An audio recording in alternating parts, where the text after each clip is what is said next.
미라클 모닝 애청자 여러분 안녕하십니까? 우리는 지금 새 생명 새 생활의 시작이라는 주제를 가지고 진정한 생활의 변화를 위한 여러 가지 말씀을 보고 있습니다. 고린도후서 5장 17절에 보면은 누구든지 그리스도 안에 있으면 새로운 창조물이라 이전 것은 지나갔으니 보라 새 것이 되었다라고 말씀을 했습니다. 그리스도인으로서 새로운 창조물로서 우리의 새로운 생활, 이 새 생활의 이상은 무엇일까요? 이상적인 새 생활의 모습 10가지 중에 오늘 5가지만 같이 살펴보고 다음 시간에 나머지 5가지를 살펴보도록 하겠습니다. 첫째로 그리스도인의 새 생활은 성경 중심의 삶입니다. 디모데후서 3장 16절에 모든 성경은 하나님의 영감으로 주신 것으로 교리와 책망과 바로잡음과 의로 교육하기에 유익하니 이것은 하나님의 사람이 완전하게 되어 모든 선한 일에 철저히 갖추어지게 하려 함이라 라고 말씀을 했습니다. 성경은 우리의 새로운 생활과 어떤 연관이 있습니까? 첫째는 교리적으로 영향이 있습니다. 교리와 라고 했습니다. 이것은 삶의 근본 원리들을 가르쳐 주시고 있는 것입니다.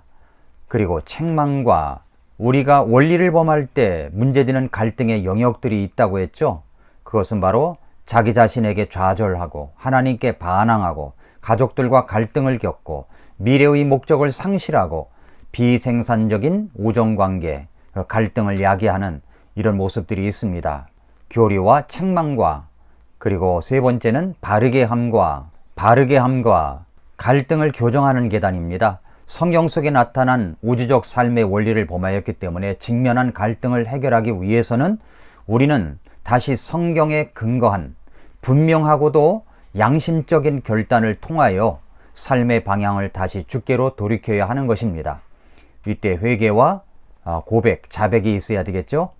그리고 의로 교육하기에, 의로 교육이라는 말은 교정된 후에 계속적인 교육을 받는 것을 말합니다. 교정은 즉각적인 해결책을 제시하지만 성경에 입각한 계속적인 육성 교육이 없이는 우리의 신앙적 결실은 바람직하게 변화와 성장이 있을 수가 없습니다. 그렇게 하여 우리는 어떤 사람으로 만들어지는 것입니까? 하나님의 사람으로 완전하게 되어 모든 선한 일을 하는데 갖추어지게 하려 함이라. 모든 선한 일을 하는 데 있어서 철저히 갖추어진 사람이 되게 하는 것입니다. 그러니까 하나님의 1차적인 관심은 doing이 아니라 being입니다. being. 어떤 사람이냐, 어떤 사람이 되느냐에 달려 있습니다. 여기 그림이 있죠? 그림을 보면은 첫째는 우리가 우리가 걸어가야 할 길입니다. 그 다음에는 우리가 잘못 들어선 길이 있을 때 우리 주님은 책망을 하십니다. 그러다가 우리가 바로잡아야 될 교정할 것이 있으면 바로잡아 주십니다. 그리고 다시 의로 교육하는 것, 우리가 계속해서 걸어가야 할 길을 걸어가는 것, 하나님의 말씀으로 교육을 받으면서 걸어가야 할 길을 말씀하고 있습니다. 이러한 말씀들이 내 삶에 적용되어질 때 우리는 나는 완전하게 갖추어진 인물이 될 수가 있는 것입니다. 그러므로 새 생활의 이상적인 새 생활의 모습은 첫 번째로 성경 중심의 삶입니다. 두 번째로는 그리스도인의 새 생활은 전인적인 삶입니다. 로마서 12장 1, 2절에 그러므로 형제들아 내가 하나님의 긍휼을 힘입어 너희에게 간청하노니 너희는 너희 몸을 거룩하고 하나님께서 받으실 만한 살아있는 희생물로 드리라. 그것이 너희의 합당한 섬김이니라. 너희는 이 세상에 동화되지 말고 오직 생각을 새롭게 함으로 변화를 받아 하나님의 그 선하시고 받으실 만하며 완전하신 뜻이 무엇인지 입증하도록 하라 라고 말씀을 했습니다. 전인적 삶이라고 하는 것은 달리 말하면 영적 생활의 원리를 중심으로 하여 이루어진 균형 잡힌 삶을 말합니다. 우리의 삶은 부분적인 것에만 관심을 두는 것이 아닙니다. 정신적, 신체적, 영적, 사회적 이런 모습이 있는데 어떤 부분적인 삶에만 관심을 두는 것이 아닙니다. 우리의 영적인 생활은 우리의 관심은 전인적인 것에 있습니다. 우리의 삶은 4분의 1의 삶이 아닙니다. 영적인 원리를 중심으로 정신적, 신체적, 사회적인 영향을 미치는 것입니다. 주일날 말씀을 받고 매일 아침 말씀을 받은 것을 가지고 일주일 그리고 하루를 어떻게 살아가고 있습니까? 주일날 얼굴과 월요일의 얼굴에 차이가 혹시 있지는 않나요? 그렇게 차이가 나는 원인은 무엇 때문입니까? 누가복음 2장 52절에 예수님께서는 지혜와 키가 자라며 하나님과 사람에게 더욱 호의를 입으시니라 라고 말씀을 했습니다. 예수님은 전인적인 성장을 하셨습니다.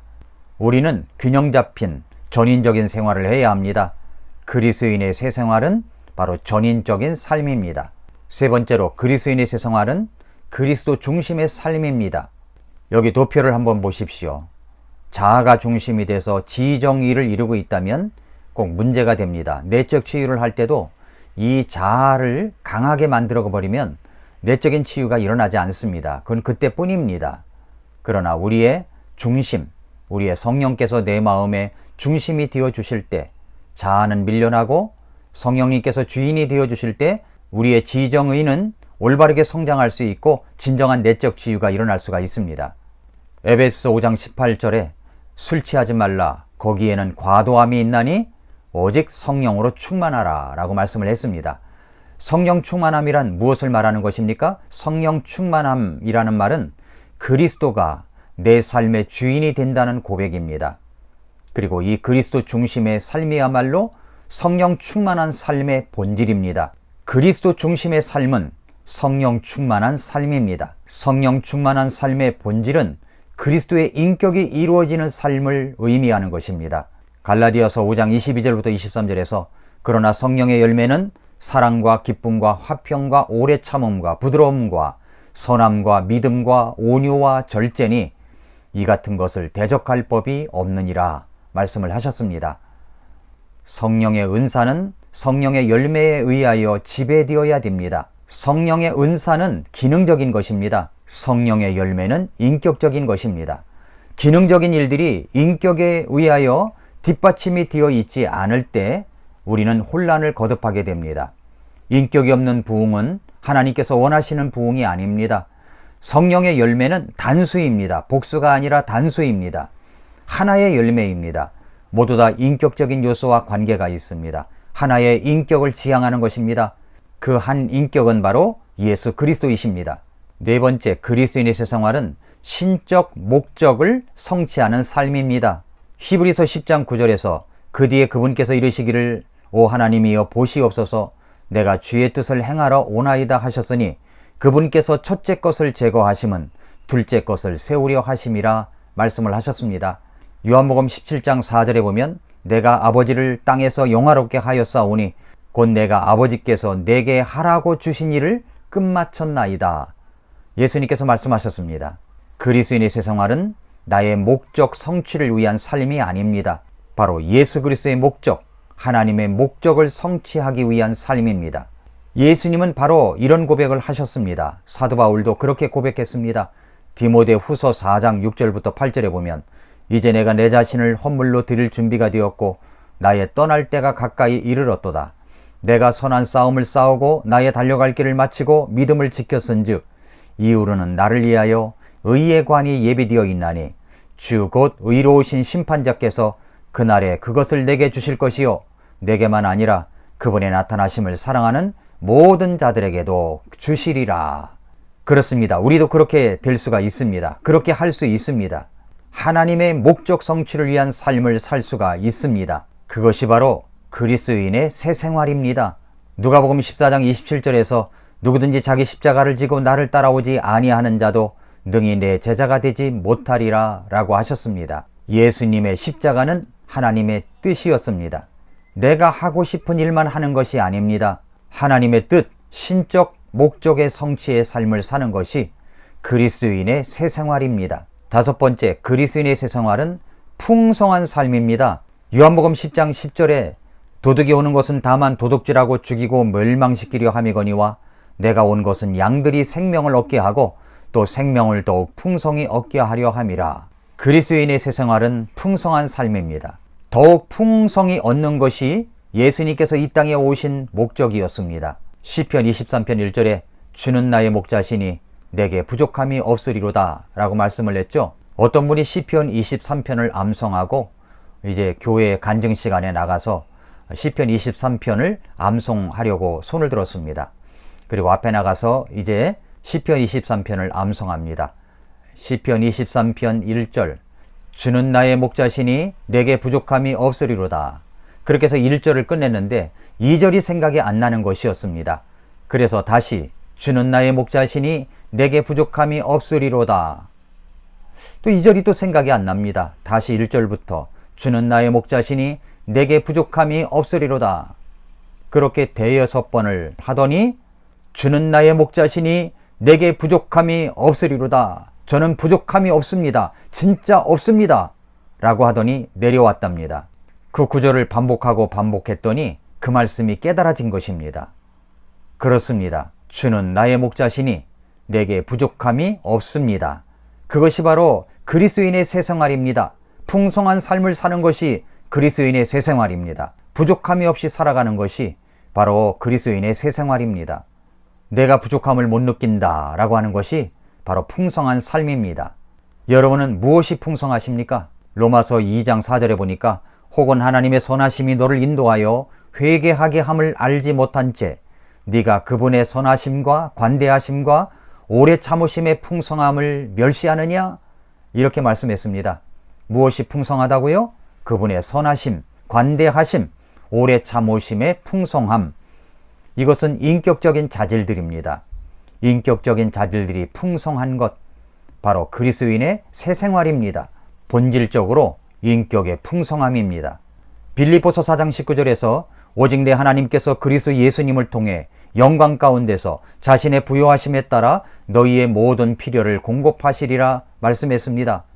내 필요도 공급하여 주심으로 하나님의 부요하심을 따라 우리를 부요하게 원하시는 것이 바로 그리스도인의 새 생활입니다. 주님이 원하시는 것입니다. 골로새서 2장 3절에 그분 안에는 지혜와 지식의 모든 보화가 감추어져 있느니라 라고 하셨습니다. 그렇습니다. 주님 안에는 지혜와 지식의 모든 보화가, 보물이 감추어져 있습니다. 풍성한 삶은 그리스도인의 새 생활의 이상입니다. 사랑하는 애청자 여러분, 그리스도인의 새 생활은 내가 구원을 받고 새로운 창조물이 된 이유부터 시작이 됩니다. 첫째로 그리스도인의 새 생활은 성경 중심적인 삶입니다. 둘째로 그리스도인의 새 생활은 전인적인 삶입니다. 그리스도인의 새 생활은 그리스도 중심의 삶입니다. 그리스도인의 새 생활은 신적 목적을 성취하는 삶입니다. 그리스도인의 새 생활은 풍성한 삶입니다. 이상과 같이 5가지만 해도 그리스도인의 새 생활은 얼마나 놀라운 것입니까? 다음 시간에 나머지 5개를 또 말씀을 드리겠습니다. 10가지의 새 생활의 이상적인 모습들, 그리스도인의 새 생활, 새로운 창조물로서 우리는 바로 그리스도인의 새 생활을 갖고 이 땅을 살아가는 사람들입니다. 사랑하는 애청자 여러분, 그리스도인의 새 생활이 여러분에게 풍성하게 됨으로 말미암아 매력적인 삶이 넘치는 성도 여러분, 애청자 여러분들의 삶이 되기를 축복합니다. 아침마다 새롭다. 오늘도 미라클 모닝입니다.